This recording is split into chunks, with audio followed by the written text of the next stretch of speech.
my compatriots in the Philippines and the world. Today is February 8, 2026. 8 is the number of our Mama Mary. And now, this is the medal, Our Lady of Legay.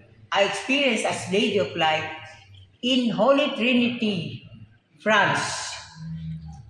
And she told me that this medal will be the key to the lighting, to the transfiguration radiance of all the 10 commandments in the Philippines of the world, as given to our brother Carlos Titus Valero from San Fernando, La Union, and the Bleeding Heart of Mary, Mama Mary. So now, I know that we will succeed.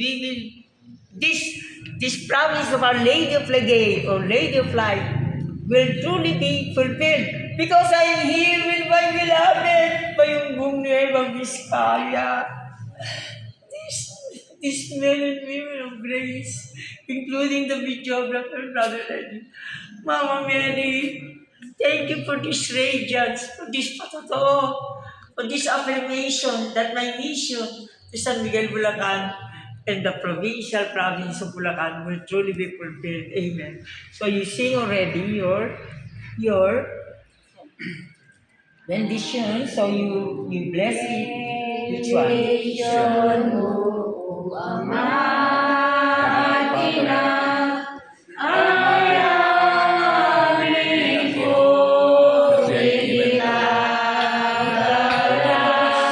I pray, God, that you bless this instrument as the light of the world, the light of all people who receive your divine messages as servant of the Lord, of our dear Mama Mary, especially for radiating the light that you have given to each and every one of us as missionaries in the Philippines.